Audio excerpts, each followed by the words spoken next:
एका खुर्चीची किंमत 615 रुपये आहे, तर अशा 6 खुर्च्यांची किंमत किती? या उदाहरणामध्ये आपल्याला एका खुर्चीची किंमत दिलेली आहे 615 आणि अनेक खुर्च्या म्हणजे 6 याची किंमत आपल्याला काढायची आहे. ही उदाहरणात दिलेली माहिती झाली, आपण ती आता आधी लिहून घेऊयात.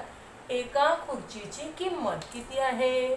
615, म्हणून आपण लिहून घेतले 615 रुपये.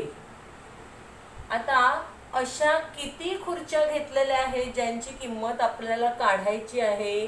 तर 6 खुर्च्या घेतलेल्या आहेत.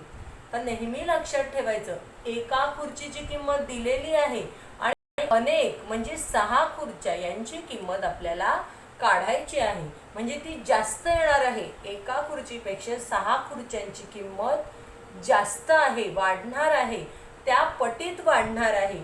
म्हणून एकावरून अनेकाची किंमत काढताना नेहमी गुणाकार करायचा. म्हणून आपण इथे 615ला 6ने गुणणार आहोत. 615 गुणिले 6. आलं लक्षात? आता आपण हा उभ्या पद्धतीने गुणाकार करूया. नीट बघा, लक्षात ठेवायचं आहे. अतिशय सोपं आहे. फक्त आपल्याला लक्षात काय घ्यायचं आहे? तर कसं पट वाढत जाते. एकावरून अनेकाची किंमत काढताना आपण गुणाकार करायचा आहे. आपल्याला 3 घरं आखायची आहेत.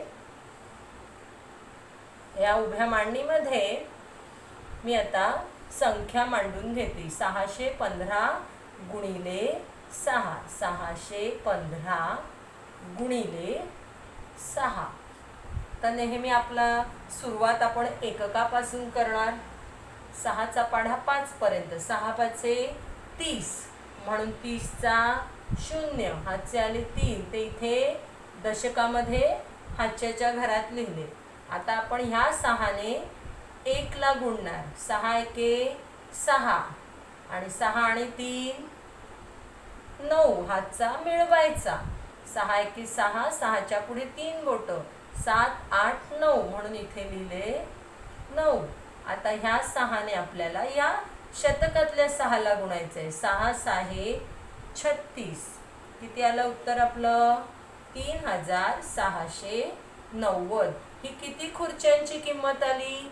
6 खुर्च्यांची किंमत आली. इथे लिहूया 3690 रुपये. ही आपल्या 6 खुर्च्यांची किंमत आहे.